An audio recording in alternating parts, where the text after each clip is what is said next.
What's up guys, and welcome back to another episode of the Realistic Summer Career Mode. This is episode number 2, and we're starting today's episode by officially changing the position of Czech Kouyaté, our holding mid, who we gave a 1-year extension to in the series opener.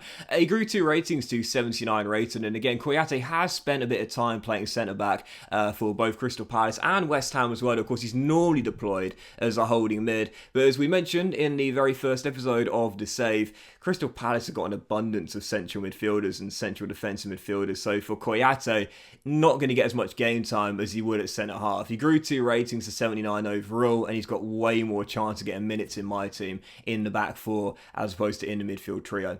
We also have a bid for James McArthur as well, one of Palace's long-serving players, 74 rated, 33 years old, from Bruno Lage's Wolverhampton Wanderers, 2.6 mils to bid. And again, as I said in the last episode, and I'll be talking throughout this episode as well, the key for this series is going to be all about realism. Now, obviously, you know, with James McArthur going to Wolves, it's not a completely unrealistic destination at all. Before Crystal Palace, he played for Wigan, and of course for Wigan, he was from Hamilton Academical. It's not unrealistic at all, but again, because in real life, James McArthur, I believe, has signed a 1-year extension in the first season. I don't want to sell players, at the very most one player that has signed an extension for the new season. I want our team to be the team that Crystal Palace have in real life, because the key of this series, as I said before, is all about realism. So if I was playing the game normally, McArthur to Wolves for 2.6 mil, yes, give me the money right now. I'm not going to use him, and he's in his mid-30s. But of course,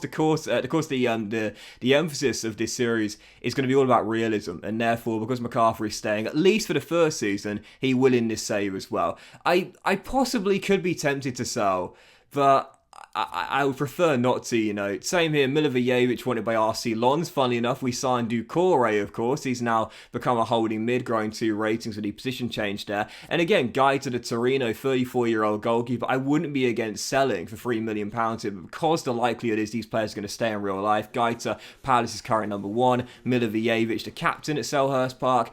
It wouldn't be realistic to sell these guys, and therefore we're going to keep them here. So yeah, I do want to point this out straight away at the start of the save, because I know the clue is in the title, it's a realistic career mode, but sometimes you might disagree with a decision I'm making in terms of strategy, if you will, and what's best for the team.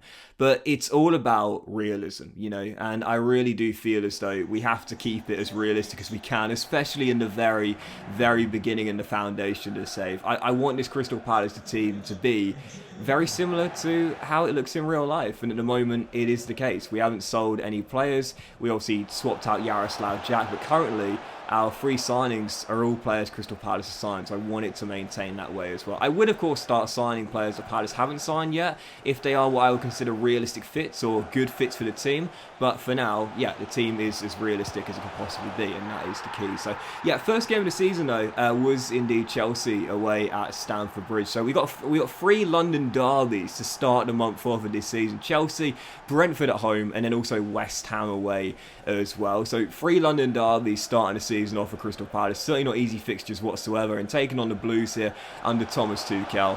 Man, this is a tough start, but it's what I wanted. In the first season, you would have seen our objectives in season 1. They'd finish in mid-table and reach the last 16 in the cup. That's my aim as well. I am not targeting a top 4 place in season 1. You know, don't think Crystal Palace will be in the Champions League next season for season 2, because they won't be. That's not my aim in season 1. My aim is to finish securely in mid-table and lay the groundwork down in a realistic way. That's the way we started. That's the way I want the first season to be. I want it to be a challenge. I don't want to coast into 4th place. I want it to be a challenge, and the first game definitely was. We fell 2 goals down early in the first half, and then in the second half here, after Mark Guehi gets in a tangle with Timo Werner, I thought it was a bit of a dive from the German, if I'm being honest there, but penalty given, a chance for the Blues to extend the lead. Romelu Lukaku stands up, but Gaita denies him. Ball don't lie, that's the phrase. I didn't think it was a spot kick, and ball don't lie. Yeah, Gaita with a save, and it is still 2-0. But I had some chance later on in the game. It took me a long time to get going in this one. You know, obviously I'm using this Crystal Palace team for the first time this season, a set of players that I've never used before. It is going to take me time to adapt playing the 4-3-3, but mainly using players that I have not used in this system so far. It is going to take me time to adapt, and again, we're a 4-star Premier League side, so we're not one of the better teams anyway. It took me a while to get going in this game. Really, my only chances came late on. I had a good opportunity there, good save, and then this header from the corner, hitting the crossbar and Chelsea clearing in the end was eventually a 2-0 loss. So, yep, final score on the opening day, 2-0 away at the Bridge there, and Chelsea come through to win despite Lukaku missing that penalty. And by the way, talking transfers, Romelu Lukaku, what an interesting career this guy's had. Obviously he's back to Inter Milan now on a loan deal. Inter Milan must be just laughing themselves to sleep with what they've managed to pull off with Chelsea over the past 2 years. Obviously selling him for such an inflated transfer fee after what was, to be fair, a good successful stint at Inter Milan, winning the Serie A as well. But then to get him back on loan, yes, of course, paying the big contract and also a fee as well. But even so, great business from Inter Milan. But for Chelsea as well, I think it was probably as best as they could have done, really, to be fair. I really do believe that. I feel quite sorry for Chelsea because with all the sanctions last season with Abramovich and obviously the uncertainty of the club, and I thought Thomas Tuchel did a tremendous job last season. I really do. I know they ended up finishing without the FA Cup or the League Cup despite reaching the finals, but even so, 2 domestic cup finals, a top 4 place, back in the Champions League, out of all the uncertainty off the pitch, the drama with Romelu Lukaku, I thought Thomas Tuchel handled the situation brilliantly, and I thought Chelsea, to be fair, did really well to get away from the off-pitch not scandal, but the off-pitch drama, if you will. And also with the situation with Lukaku as well. I thought they did a really good job at handling what was a really difficult season for them last year to get to 2 domestic cup finals, lose them both on penalties, and to Liverpool, one of the best teams in the world as well, and finish in the top 4 too. I thought Chelsea did a great job last year, and whilst it was a sad situation with Lukaku because it didn't clearly work out the way they wanted, I think it's the best they could have done. So really, for both parties, I'm hoping Lukaku does just settle now in this area, because he's never really settled, has he, anywhere in his career, but I'm hoping he can settle out at Inter Milan, and maybe the loan move will come permanent after next season. Chelsea can get a bit of their transfer fee back and reinvest that on someone more long term and settled in the striker role. Even so, for the second game of today's episode, first one at Selhurst Park with the Eagles taking on Brentford. Again, London derby here. We took the lead early in the game. Wilfried Zaha, as we know, a lot of talk he is going to leave in this summer window. I don't know. I really don't. I mean, the guy obviously loves Crystal Palace, coming back from Manchester United, a dream return for him. He loves Crystal Palace. He loves London. He's a fan favourite. He's an icon of the club. I don't know. Obviously, he'll want to win major honours and he'll have a chance at Roma last year, winning the inaugural Europa Conference League, working with one of the best managers in a recent decade, past 2 decades, Jose Mourinho, obviously, as well. He's won so many things. He's won all 3 major European competitions, Champions, Europa, and Europa Conference League as well. He's won league titles in multiple European leagues. He'll have more chance of winning silver at Roma. That is an obvious statement to make, but he's loved at Crystal Palace. 1 year left in his deal. This is crunch time for both Crystal Palace and Wilfried Zaha. Both the player and the team need to think what's best here in this situation. Crystal Palace risking leaving him to walk on a free transfer next season.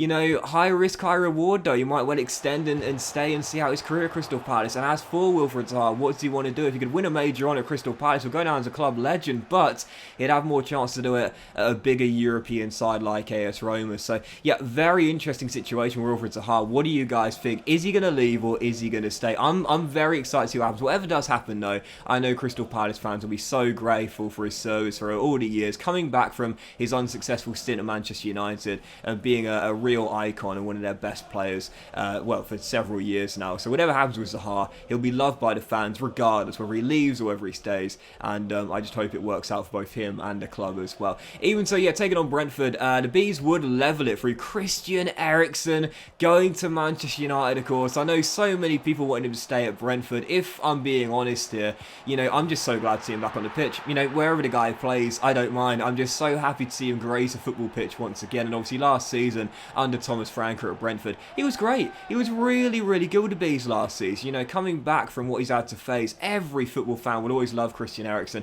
What he had to come back from, a tremendous show of resilience, and I thought he did great for Brentford last year. But going to Manchester United under Erik ten Hag, I'd love to see him win a major honour once again, and have a chance under Ten Hag as well. He scored the leveller, though he would get back in front as well. Odds on Edouard scoring his first of the season, the easiest goal he'll ever score after a howler from Ethan Pinnock, and Michael Elise made it 3-1. The only bad news was though, after we did get our first win of the season in our first home game there against the Bees, you would have seen it during the game in the first half. Doucouré forced off early after going up for an aerial duel. Our big money signing, spent 18 million on him in this summer window in his second game for the club.